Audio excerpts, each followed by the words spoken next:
Gareth, I asked you before the show started about John Herdman and this being the first time we will see the national team since the World Cup. It's also the first time we're going to see and have John Herdman in front of microphones since the rumors to New Zealand were leaked. He reaffirmed his commitment in a written statement, but you know he's going to be asked about it plentiful, and rightfully so. It was a pretty big story. What do you make of what we might hear from the gaffer? I think there's going to be a lot of questions directed at both Herdman and the players that are going to have absolutely nothing to do what's going on with the matches on the field of play. I mean, this was something that will be brought up. Do I think that John Herdman's still committed to the Canadian men's national team? Absolutely. Like, there's a bond with these players. I think they're all in it together as one. So I don't think he's wavering that way. For an example of how he still is showing that he's committed, he just returned from a stint where he got to spend time with Bayern Munich. And the purpose of the visit and spending time with Bayern Munich was twofold. One was to see how Alphonso Davies works within the professional team setup, how it compared to the national team, and to go more on one and have the time to do that with Alphonso outside of a Canadian men's national team camp. He's not doing that if he's not committed. Also being able to spend time with Nagelsmann, the Bayern Munich manager, seeing how they deal with windows where they have 2 games in a week, and see how that differentiates from what they do at the national team level as well. John's doing this on his own dime. He's spending his own time outside of other preparations to go out and do this. He's absolutely committed to this team. I will say, though, with everything that's come out as of late, potential budget cuts, staffing issues, I don't care who you are in terms of being a manager in this game. If you don't feel like the conditions are being set to enable you to achieve, then coaches are going to look in different directions. I think that is natural in this industry. And I think that some legitimate questions have been asked moving forward. Now, the fact that he didn't act, and he said this in his statement, that there are, potential parties that may be interested in his services. That's going to happen when you're in the spotlight. But he's committed to Canada. He hasn't moved on. He's working behind the scenes, doing one-on-ones with the players and having experiences like this at Bayern Munich. So I think for now, in a big year for the Canadian men's national team, I personally do not think he's going anywhere. I think he's committed to the program. But everything outside of the field of play, that needs to settle down, and he needs to understand what he has in terms of resources and what he may have to make up for. That's the nature of the business, Wheels. As a footballer and as a manager, you don't have forever to do those things, right? You have maybe a 10, 15-year window where you got to just cram in all the things that you want to do. But for me, I feel like you can't fake certain things, vibes, energies. When I see him, or when I saw him with the boys in Qatar, and just how they left the pitch, and how he's hugging them and holding them, and just the environment that he's created, I know that he's committed. I know that he wants to see it through. And we talked about on One Soccer today, just like he's done the dirty work, and this next 3.5 years is really that time to really sow into the group and get some of the reward and get some of that joy that rightfully he deserves as a manager. I think he's committed to the group, but more importantly, I think he's committed to winning. I think in the way that he moves and the way that he has orchestrated this group, and pushing them on and has a brotherhood. Look, years before, this was just kind of like a vacation situation when guys were met in Canada. Especially in Concacaf. Rightfully so. And now you have guys saying, hey, if you're going to come in, if you're going to use your dual nationality and you're going to play for Canada, you're going to do it right.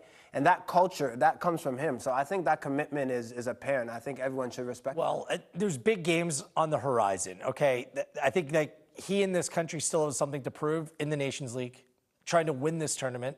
And the Gold Cups this summer as well. Then beyond that, maybe then with some positive energy and attention on this program, you can get some big name friendlies. That's one thing going into the World Cup that they haven't regularly had over the last decade, is playing like these top 30 teams in the world.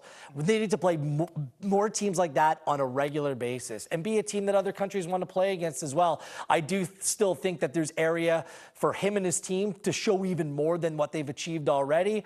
And beyond that, once everything settles down, there's some real growth proposition for this program. It's just about steering it in the right direction, and I do think that he's committed. Well, and it's a fair point you raised, too, because without needing to qualify now for the World Cup, that's been confirmed, they're going to have those windows, those opportunities to play those bigger seeds. You do mention the Gold Cup, Let's remind you of some of those key dates coming up this year. Nations League, of course, those 2 matches, Curacao and Honduras, coming up at the end of the month. The potential for Nations League semifinals and finals in June, and then that overlaps with the Gold Cup, so that's where we start to see a bit bit of roster depth.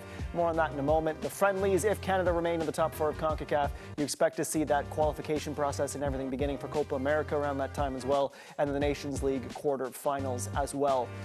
So look, we talk about it, and look, it's important that there's no World Cup hangover here for this men's national team, that you continue that momentum, you continue the positivity, but we're also not naive enough to think we're not going to lose some players this year, retirement, age, everything. They had that World Cup. So this is where John has the tricky balance to try and shift focus towards the future, towards these big competitions here. So when we think about the roster unveil, and we assume it will come imminently in the next 48, 72 hours, we'll get that idea. What are your expectations for this release? Maybe some new names, or maybe a bit more continuity from Qatar? I think continuity, but I just think down the spine are areas where we kind of need to figure things out as a nation. Like for me, I've said it before, just the center back roles, like what does that look like? It's not only about having, hey, 2 or 3 center backs. Can we have 4 or 5 that can go and compete? And just how things look. And then in the center mid as well, like I know we have some gems like Stakio, Kone. I'm throwing Oso in there. I know he still has some legs and whatnot, but you can't just talk about 3 players. Like the Piets have to step up when he's fit and healthy to go, and just who's really replacing Atiba. There's just so many questions with the group, and I just think the best way to put it is iron sharpens iron. If you have 25 guys where you can interchange, and you're looking at a Canadian squad like, hey, this is not my set lineup, I can throw different guys in. This is a team that could do wonders. So the question to ask is, in order to get a spot in the national team, who do you replace? Like, which player is doing enough right now to knock down that door and take away a spot from someone else? For this upcoming window, there's going to be players who are naturally unavailable. Junior Hoylett's been injured for quite some time, and now there's been a number of different injuries that are going to affect who may be available for this upcoming window. So there will be some new players coming in. Multiple sources have indicated to me that 2 Canadian Premier League alumnus are going to be part of this Canadian team with Dominic Zator. It was reported earlier today. I'm told that that's true, that Zator will be part of the setup, as well as a name that Victor Latourie, another player whose name is being floated around. Multiple sources have indicated to me that you can expect him to receive a Canada call-up as well. Now, obviously, things can change. That's our expectation as of right now in taping, which honestly is a badge of honor for the Canadian Premier League. The fact that these 2 players have moved on, are now playing elsewhere. The Canadian Premier League afforded them that opportunity, and now they've done enough to go out and achieve a call-up into this men's national team setup. Now, beyond that, I think that in terms of players coming in, it will be limited to players replacing others through injury, because I really think that this core group of the team in Qatar, they're still going to stick around for the upcoming windows. Even some of the veteran players, like, play through the summer. See if you can make a Nations League final. Go out with your best effort. Then same thing at the Gold Cup. These are 2 competitions I think that Canada needs to prioritize to not just go out and compete, but go out and win. Make a statement. It's one thing finishing atop a World Cup qualifying group. It's another thing winning a trophy. And I think that would do this program all kinds of good. Then after that, in the second half of the year, Adam, that's when I think you can maybe start taking some chances, bringing in some new names to the program. So these are exciting times. Strong core, some new players coming in off the fringe to look forward to seeing, and a good reward for some of these players that have worked hard within the Canadian soccer ecosystem. And you have to think, too, the carrot for a lot of them, the World Cup. That is the biggest stage, but you don't want to go out on a whimper. You want to go where you're celebrated, the weather's nice, you're at home perhaps, and they're going to get those opportunities, we would imagine, throughout the course of the summer. And hey, maybe some hardware as well. Wouldn't that be nice? The path to the Gold Cup, it will begin with the draw. That is April the 14th, one day before the Canadian Premier League season begins. Of course, you can see that right here on One Soccer.